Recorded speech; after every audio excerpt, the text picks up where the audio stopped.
move. Put your hands on the vehicle right now. Excuse me? I live here. What is this about? You match a description. I need to see your ID. A description of what? Do you have a warrant? I don't need a warrant. Stop resisting. I'm not resisting. My children are right here. Turn around. You're under arrest. Mommy! No! Officer Miller, don't move. Put your hands on the vehicle right now. Maya, excuse me? I live here. What is this about? Officer Miller, you match a description. I need to see your ID. Maya, a description of what? Do you have a warrant? Officer Miller, I don't need a warrant. Stop resisting. Maya, I'm not resisting. My children are right here. Officer Miller, turn around. You're under arrest. Maya's daughter, Mommy, no! Leave my mom alone! This is the moment that destroyed a police officer's career in less than 48 hours. On April 23, 2024, in the quiet suburban neighborhood of Oak Ridge Heights, Virginia, Officer Derek Miller made a decision that would cost him everything: his badge, his pension, his freedom. What started as an ordinary Tuesday afternoon became a federal case that would expose years of civil rights violations, racial profiling, and a complete disregard for constitutional law. The woman he handcuffed in front of her terrified children? She wasn't a shoplifter. She wasn't a suspect. She was something Officer Miller never saw coming. And when her colleagues arrived on the scene, the power shift was so dramatic, so absolute, that it would send shockwaves through the entire police department. This is the story of what happens when a racist cop arrests a federal agent without a warrant, without cause, and without any idea of the storm he just unleashed. The body cameras captured everything, and what they revealed would change everything. Before we continue, I want to know, where are you watching this from? Drop your country or city in the comments right now. Are you from the USA, UK, Canada, or somewhere else? Let me know in the comment, and if you think accountability matters, hit that like button. Maya Richardson is 38 years old, a devoted mother of two, and one of the most respected federal agents in the FBI's Civil Rights Division. For the past 14 years, Maya has dedicated her life to investigating police misconduct, civil rights violations, and institutional racism within law enforcement agencies across the country. She holds a master's degree in criminal justice from Georgetown University and a law degree from Howard University. Her case closure rate is among the highest in her division. Maya grew up in Richmond, Virginia, the daughter of two educators who taught her that justice isn't given, it's demanded. She joined the FBI at 24, driven by a personal experience when her own brother was wrongfully detained and brutalized by police officers when he was just 17 years old. That incident, which left her brother hospitalized for 3 days, became the catalyst for her career. In her 14 years of service, Maya has helped secure convictions against 23 law enforcement officers for civil rights violations. She's testified before Congress twice about police reform. She's received commendations from 3 FBI directors. Her colleagues call her relentless. Her supervisors call her invaluable. She lives in a modest 4-bedroom home in Oak Ridge Heights with her 2 children, 10-year-old Jasmine and 7-year-old Marcus. Her husband, David, is a high school history teacher. They chose this neighborhood specifically because it was safe, quiet, and had excellent schools. On April 23, 2024, Maya had taken the afternoon off to pick up her kids from school early. It was Jasmine's birthday week, and she'd promised to bake cupcakes together. She'd stopped at the grocery store, loaded up on supplies, and arrived home around 3:15 p.m. She was wearing black slacks, a white blouse, and a blazer. Professional, even on her day off. It's who she is. What happened next would test everything she'd spent 14 years fighting for. Officer Derek Miller, 34 years old, had been with the Oak Ridge Heights Police Department for 9 years. On paper, his record showed a decorated officer with multiple commendations for proactive policing. But dig deeper, and a different picture emerged. Miller had been the subject of 11 civilian complaints in 9 years. 8 involved allegations of excessive force. 6 specifically mentioned racial profiling. 3 were formal civil rights complaints that had been investigated internally and dismissed. In 2019, Miller was caught on a dashcam calling a Hispanic teenager a racial slur during a traffic stop. He received a 3-day suspension and additional training. No further action was taken. In 2021, he was involved in a use of force incident where he pepper sprayed a 62-year-old black woman at a public park. She had been having a mental health crisis.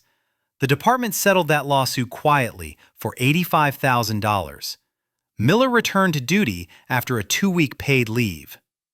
His own colleagues had nicknamed him Miller Time, a sarcastic reference to how often he initiated confrontational stops, particularly in the predominantly black neighborhoods on the east side of Oak Ridge Heights. His training officer, now retired, would later testify that Miller had an attitude problem and saw threats where none existed, especially when interacting with people of color.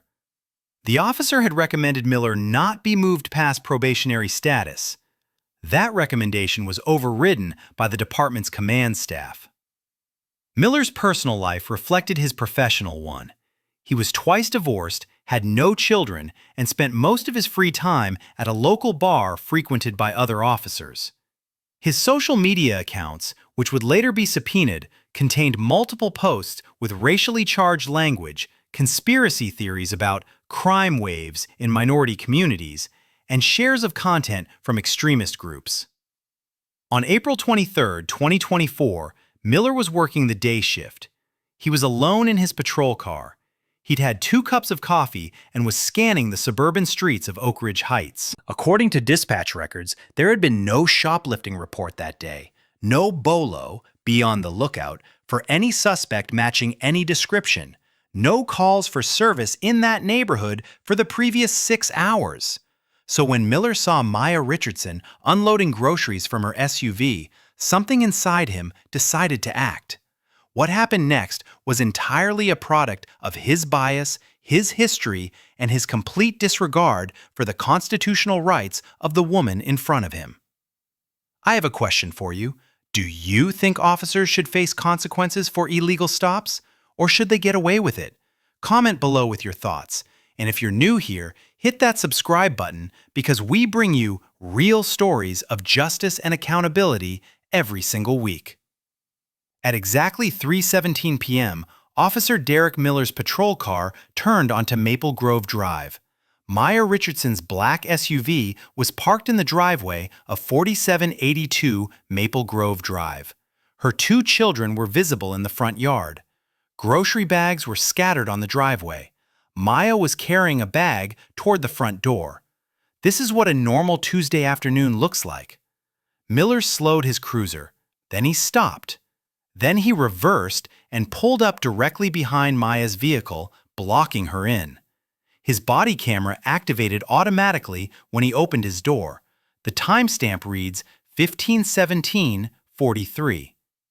Maya noticed the patrol car. She set down the grocery bag and turned around, assuming perhaps the officer needed directions or was doing a neighborhood check. "Ma'am, can I see your identification?"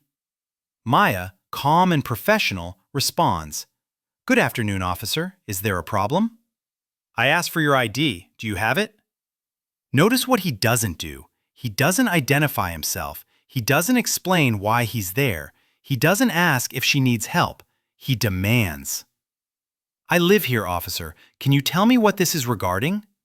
Her 10-year-old daughter, Jasmine, walks closer, sensing tension. "Mom, what's wrong?"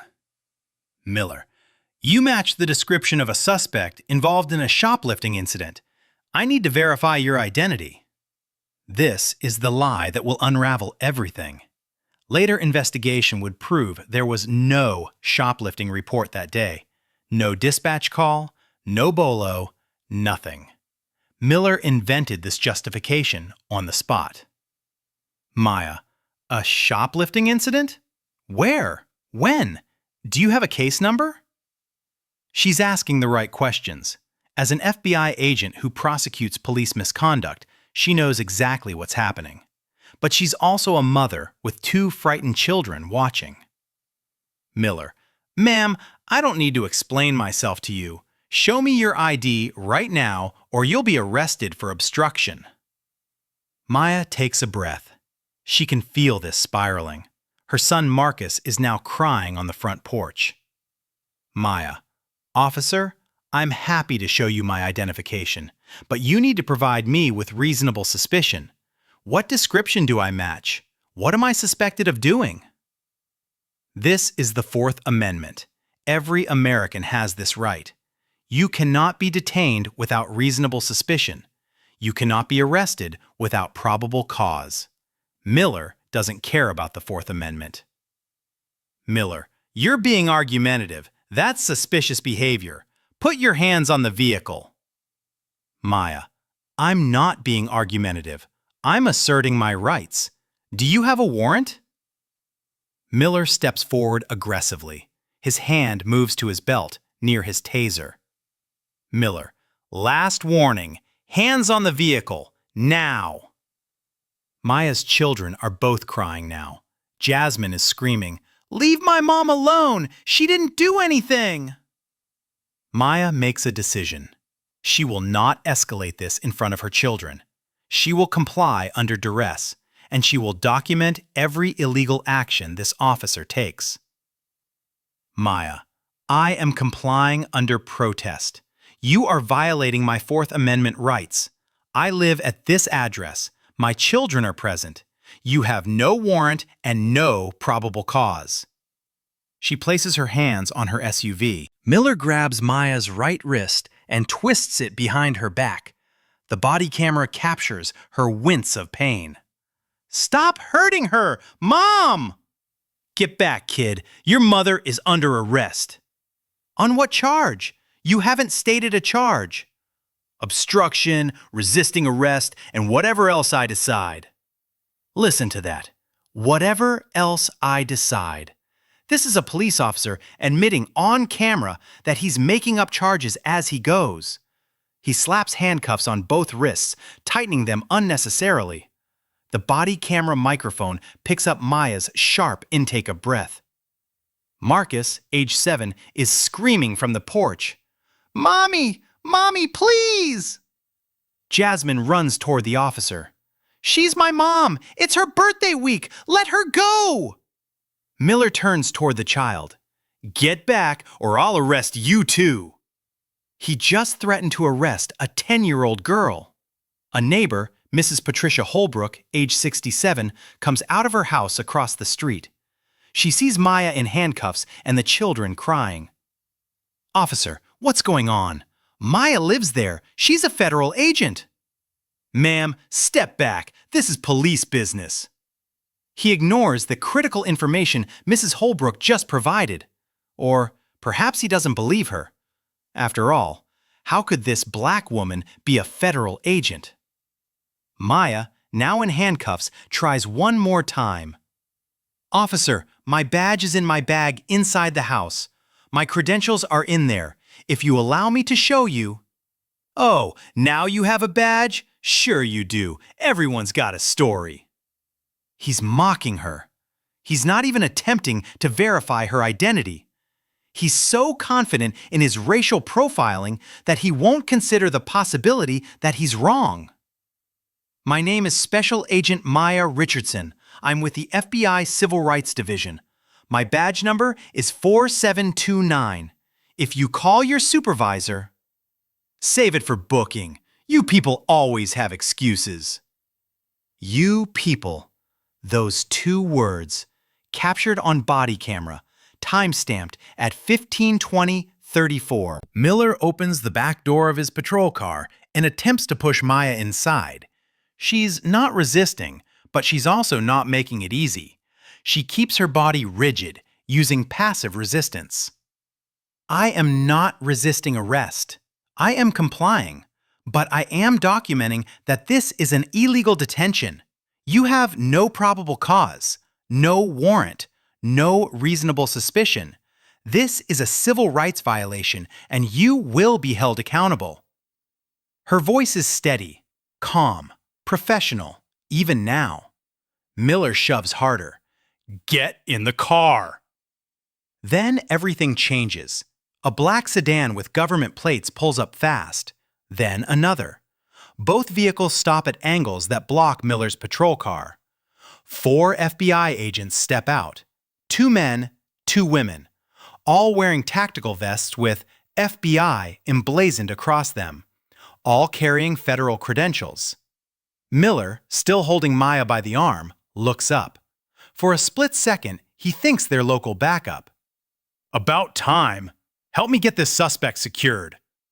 The lead agent, Assistant Special Agent in Charge, Trevor Hawkins, walks directly toward Miller. His face is stone. Release her. Now. What? She's under arrest. She matches a... I said release her. Now. The tone is unmistakable. This is not a request. Maya turns her head slightly, looking Miller dead in the eye. I told you that you were making a mistake. Now, explain to my Assistant Special Agent in Charge why you're arresting an active FBI agent on her own property, without a warrant, without probable cause, and in front of her children. The color drains from Miller's face. Pause for a second. If you believe body cameras save lives and expose the truth, smash that like button right now. Also, comment justice if you think this officer got what he deserved. I read every single comment, and I want to hear your opinion. Don't forget to subscribe if you haven't already. The moment those words left Maya's mouth, Officer Derek Miller's entire world collapsed. ASAC Hawkins holds up his credentials directly in Miller's face. Assistant Special Agent in Charge Trevor Hawkins, FBI Civil Rights Division. The woman you have in handcuffs is Special Agent Maya Richardson, one of my senior investigators. Remove those handcuffs immediately, or you will be placed under arrest for obstruction of a federal officer. Miller's hands are shaking. He fumbles with his keys. I didn't know. She matched a description. Sarah Chen, one of Maya's colleagues, steps forward with a tablet. What description? We've pulled your dispatch records. There was no shoplifting call today, no bolo, no active warrants in this neighborhood. So what description are you referring to, Officer Miller? Silence. Miller unlocks the handcuffs. Maya's wrists are red with marks where the metal bit into her skin. The body camera captures it in detail. While the confrontation continues, Agent Jennifer Oakes moves immediately to comfort Maya's children. Hey, sweethearts, I'm Jennifer. I work with your mom. She's okay. You're okay. Let's go inside and get some water, all right? Jasmine is sobbing. Is my mom going to jail? No, baby. Your mom didn't do anything wrong.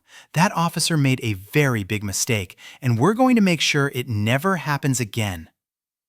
Mrs. Holbrook, the neighbor, joins them. I saw the whole thing. I'll stay with the children.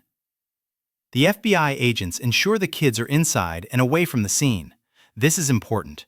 Maya's children have already been traumatized enough. With the handcuffs removed, Maya rubs her wrists. She doesn't speak. She doesn't need to. Her colleagues are handling this now. Officer Miller, you have detained a federal agent without cause on her own property in front of witnesses and on body camera.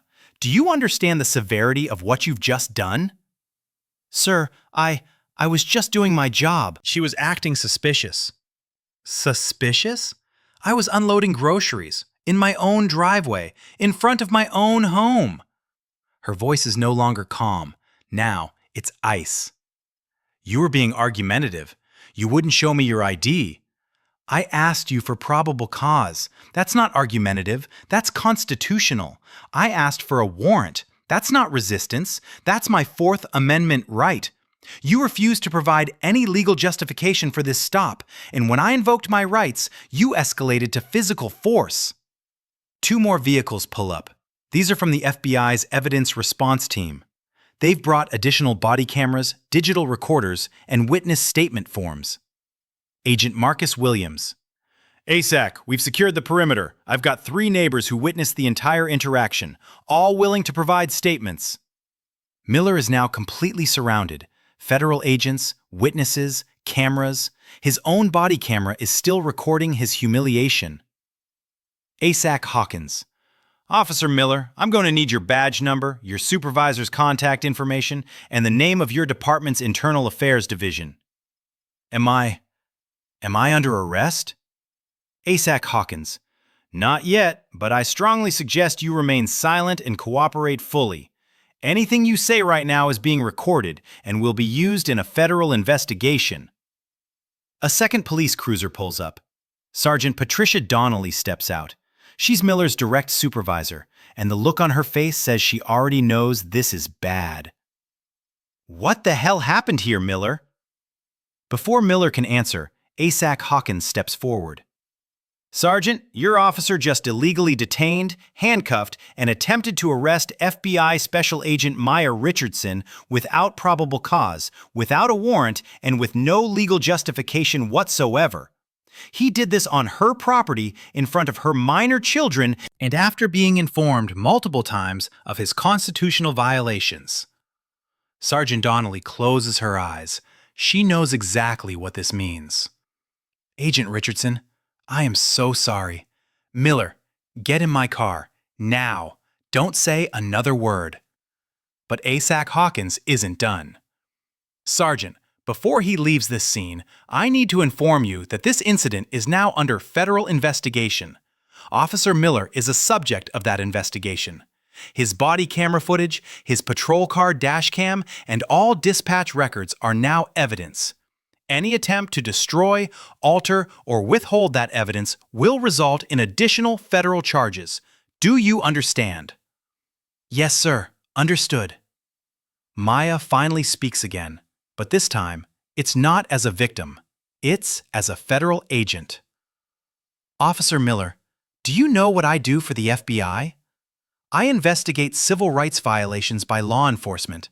I build cases against officers who abuse their authority, who racially profile citizens, and who violate constitutional rights. She steps closer. I have spent 14 years of my life putting officers like you in prison. And today, you just handed me the perfect case, on camera, with witnesses, on my own property. Miller doesn't respond. He can't.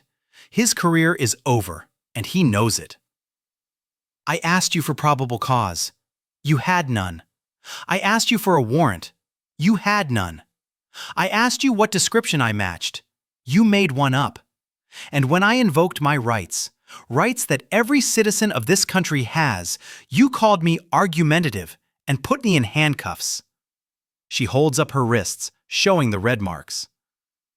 These marks? This is evidence. My children's trauma? That's evidence. Your body camera? Evidence. The neighbor's testimony?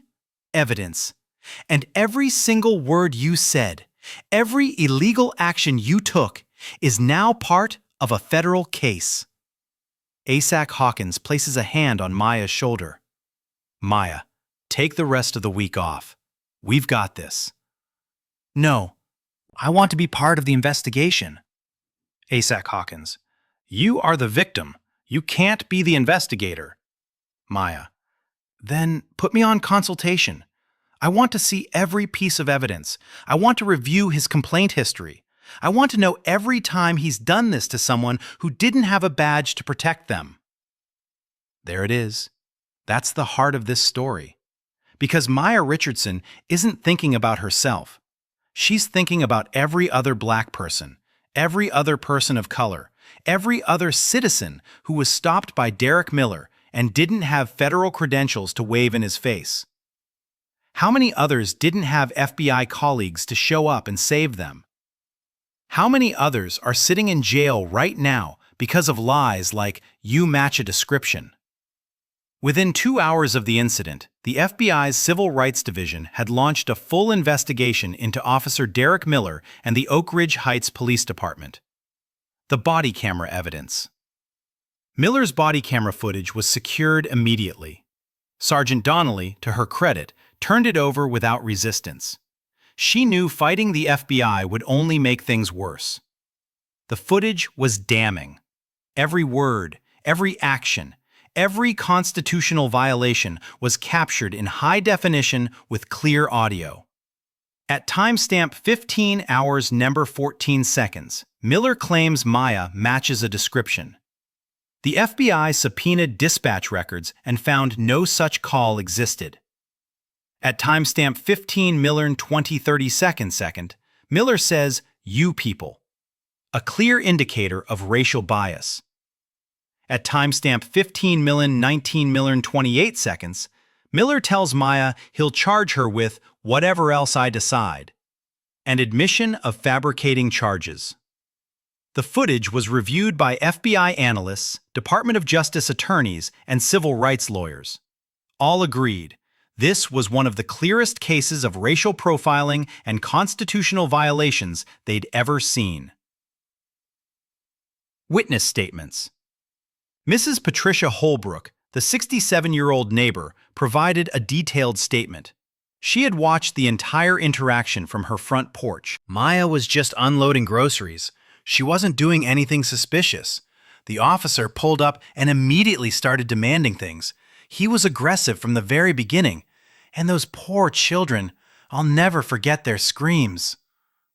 Two other neighbors provided similar statements. Both described Miller's behavior as hostile and unwarranted. One neighbor, David Torres, added, "I've seen that officer in this neighborhood before. He always seems to stop black residents. I've never seen him stop anyone who looks like me." David Torres is white. Miller's complaint history revealed. This is where the investigation got even more disturbing. The FBI subpoenaed Miller's entire personnel file. What they found was a pattern of behavior spanning 9 years. 11 civilian complaints, 8 allegations of excessive force, 6 specifically mentioning racial profiling. But here's the critical part. All 11 complaints had been investigated internally by the Oak Ridge Heights Police Department. All 11 were found to be unsubstantiated or resulted in minimal discipline. The FBI began contacting every single person who had filed a complaint against Miller. They found a 19-year-old black college student who was tased during a traffic stop for reaching for his phone when Miller asked for his registration. A 42-year-old black business owner who was handcuffed outside his own store because Miller thought he looked suspicious. A 28-year-old Hispanic woman who was strip-searched on the side of the road during a routine traffic stop. No drugs were found. Every single victim described the same behavior pattern: immediate aggression, fabricated justifications, and escalation to force when citizens asked questions or asserted their rights. And in every case, the department had protected Miller. The department's role. The FBI's investigation didn't stop with Miller. It expanded to the Oak Ridge Heights Police Department's command structure. Why had Miller been allowed to continue despite 11 complaints? Why had the 2019 incident involving racial slurs resulted in only a 3-day suspension? Why had the 2021 excessive force settlement been handled quietly with no public accountability? The answers pointed to a systemic problem. The department's Internal Affairs Division was run by Lieutenant Charles Becker, a 28-year veteran who had served with Miller's father. Miller's father had been a captain before retiring in 2018. The FBI found emails between Lieutenant Becker and Miller discussing complaints. In one email, Becker wrote, "Don't worry about it. Just write a good report and I'll handle the complainant." This was evidence of a cover-up, not just of one officer's misconduct, but of a department-wide policy of protecting bad cops. Federal charges prepared. On May 1, 2024, just 8 days after the incident, the U.S. Attorney's Office for the Eastern District of Virginia announced federal charges against Officer Derek Miller. Count 1, deprivation of rights under color of law, 18 U.S.C. Section 242, illegal detention without probable cause. Count 2, obstruction of a federal officer, 18 U.S.C. Section 111, detaining and handcuffing an active FBI agent. Count 3, false arrest, 18 U.S.C. Section 242, arresting Maya Richardson without legal justification. Count 4, Fourth Amendment violations, 42 U.S.C. Section 1983, civil rights violations under color of law. If convicted on all counts, Miller faced up to 20 years in federal prison. The media storm. By May 2nd, the story had gone national. Body camera footage was released to the public with Maya's and her children's faces blurred for privacy. CNN ran the headline, "FBI agent arrested without warrant by officer with history of racial profiling." The New York Times published an investigation into the Oak Ridge Heights Police Department's complaint system. Social media exploded. The hashtag Justice for Maya trended for 3 days. But Maya herself released a statement through the FBI. "This is not about me. I had the privilege of federal credentials and colleagues who could intervene. I am thinking of every person who has been stopped, detained, or arrested by Officer Miller, and officers like him who didn't have that protection. This must stop." Department-wide audit. On May 5th, the Department of Justice announced a full civil rights audit of the Oak Ridge Heights Police Department, a pattern or practice investigation to determine if Miller's behavior was part of systemic discrimination. The audit would review all use of force incidents from the past 10 years, all civilian complaints and how they were resolved, training materials and policies on racial profiling, hiring and promotion practices, disciplinary records of all officers. This type of investigation can take years and often results in federal consent decrees that force police departments to reform under court supervision.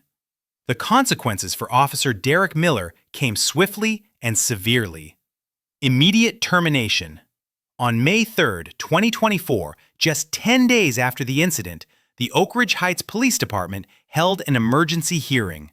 Despite the police union's objections, Chief of Police Margaret Thornton terminated Miller's employment effective immediately. In her statement, Chief Thornton said, "Officer Miller's actions were not only illegal, but were a betrayal of the oath he took to serve and protect. His conduct endangered public trust and violated the civil rights of a federal agent and citizen. He has no place in law enforcement." Miller's pension, which he would have been eligible for in less than a year, was revoked. His law enforcement certification was permanently suspended by the Virginia Department of Criminal Justice Services. He would never work as a police officer again. Anywhere. Criminal prosecution.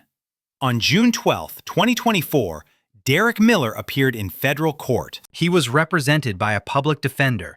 His savings had been depleted by legal fees from the civil suit. He pleaded guilty to 2 counts: deprivation of rights under color of law and false arrest. In exchange for the guilty plea, the obstruction charge was dropped. On September 18, 2024, Miller was sentenced to 4 years in federal prison, followed by 3 years of supervised release. He was also ordered to complete 500 hours of community service focused on civil rights education upon his release. Judge Vanessa Hartley, a black woman who had been on the bench for 15 years, delivered a scathing statement during sentencing. "Officer Miller, you were given a badge in the public's trust. You abused both. You targeted a woman because of the color of her skin. You traumatized her children.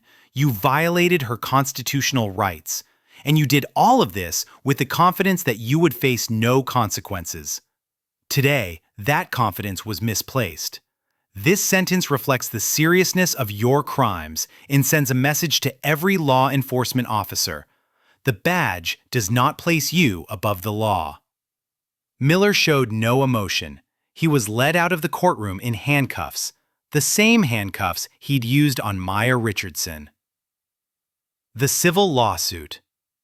On May 15, 2024, Maya Richardson filed a federal civil rights lawsuit against Officer Derek Miller individually, the Oak Ridge Heights Police Department, Lieutenant Charles Becker for covering up previous complaints, the City of Oak Ridge Heights. The lawsuit sought $12 million in damages for civil rights violations, false arrest and imprisonment, emotional distress, intentional infliction of emotional distress on her children, loss of reputation, punitive damages. Maya's attorney, renowned civil rights lawyer Jasmine Carter, argued that this wasn't just about one bad apple. It was about a system that had protected Miller for 9 years, despite mountains of evidence that he was a danger to the community. The city fought the lawsuit initially, but when the Department of Justice announced its pattern or practice investigation, the city's legal team advised settlement.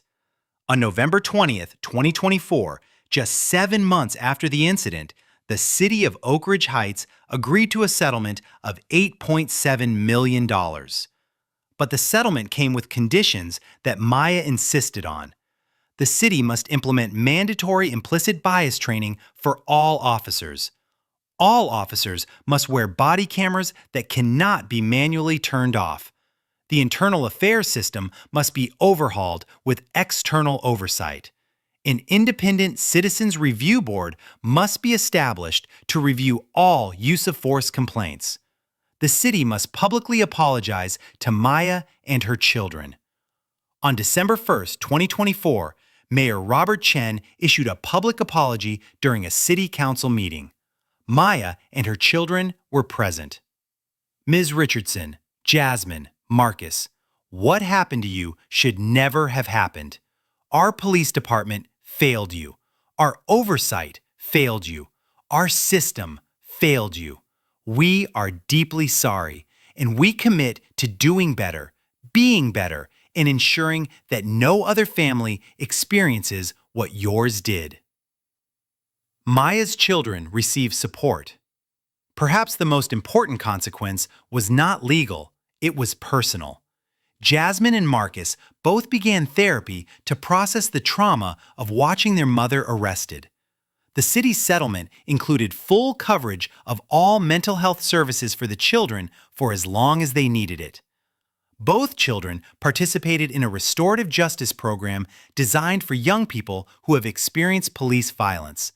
They met with other families, other children, and learned that they were not alone. Jasmine, now 11, wrote an essay about the experience for her school. She ended it with these words: "My mom is a hero, not because she has a badge, but because she fights for people who can't fight for themselves. What happened to us was scary, but my mom says we're going to use it to make things better." I believe her. Systemic changes in Oak Ridge Heights. By January 2025, the Oak Ridge Heights Police Department had undergone massive reforms. Chief Thornton fired 3 additional officers with patterns of complaints similar to Miller's. Lieutenant Becker resigned under pressure and lost his pension for his role in covering up misconduct. The department hired Dr. Aisha Thompson, a nationally recognized expert in police accountability, as the new Director of Professional Standards and Internal Affairs. All 147 officers in the department underwent a mandatory 40-hour retraining program on constitutional policing, de-escalation, and implicit bias. The Citizens Review Board was established with 11 members, 7 of whom were people of color from communities most impacted by policing. The Department of Justice's pattern or practice investigation concluded in March 2025. The findings confirmed what Maya already knew. The department had systematically failed to hold officers accountable for civil rights violations, particularly in communities of color.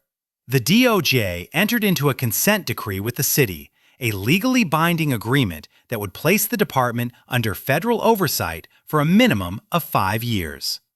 Other victims come forward. Maya's case opened the floodgates. 17 additional people came forward with complaints about Derek Miller.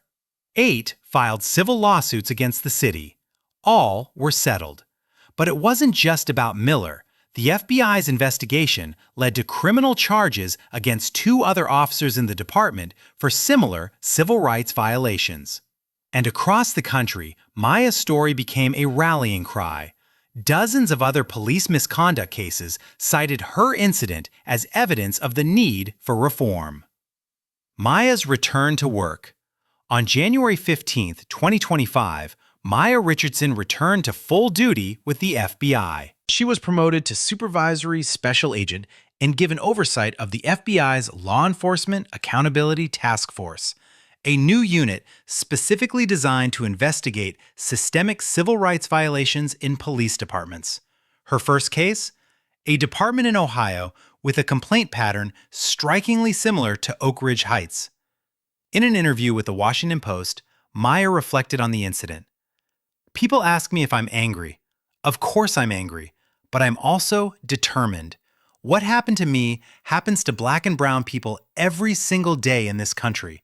The difference is that I had a badge and colleagues who could intervene. Most people don't. That's why this work matters. That's why we can't stop fighting.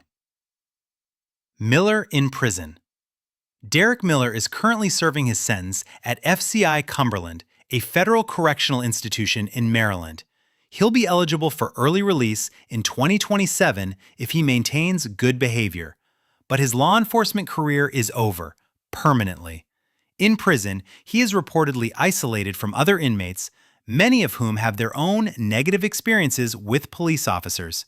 He has not issued any public statements or apologies. If this story proves that accountability matters, do 3 things right now. Smash that like button, subscribe to this channel for more stories of justice, share this video with someone who needs to see it, and comment below. Do you think body cameras should be mandatory for all officers? Let's discuss. Also, tell me, what was the most shocking part of this story for you? Was it Miller's 11 previous complaints, the department's cover-up, or the courage of Maya's children? Drop your thoughts in the comments. I read every single one. This story is about more than one officer and one FBI agent.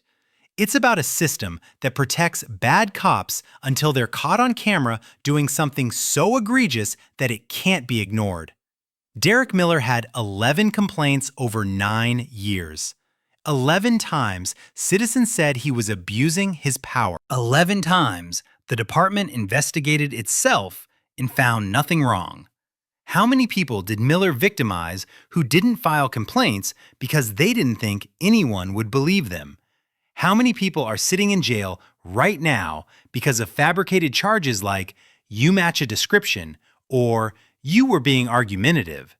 Maya Richardson had the privilege of a federal badge and colleagues who could intervene, but that shouldn't be required for justice. Every person, regardless of race, profession, or background, deserves to be treated with dignity and respect by law enforcement. Every person has constitutional rights, and every person deserves to unload groceries in their own driveway without fear. Body cameras saved Maya Richardson. They captured every word, every action, every violation. Without that footage, this might have been another case of he said, she said, and we all know who the system tends to believe in those situations. But cameras aren't enough. We need independent oversight of police departments, real consequences for officers who violate rights, an end to the blue wall of silence that protects misconduct, training that emphasizes de-escalation, not escalation, and a fundamental shift in how we think about policing in America. Maya Richardson is back at work, fighting for accountability. Her children are healing, and the Oak Ridge Heights Police Department is slowly being reformed. But Derek Miller's victims, who didn't have a badge, many of them are still fighting their cases, still carrying the trauma, still wondering if anyone will believe them. This story ended with justice, but for too many people, the story ends differently. That's why we share these stories. That's why accountability matters. That's why we can't stop demanding better, Because the badge is not a license to violate rights. The uniform is not a shield from consequences. And justice, real justice, means that everyone, regardless of who they are, is held to the same standard under the law. This is your reminder to stay informed, stay aware, and always demand accountability. Until next time, this is your channel for real justice stories, reminding you that the fight for accountability never stops. Stay strong, stay informed, and never stop demanding justice.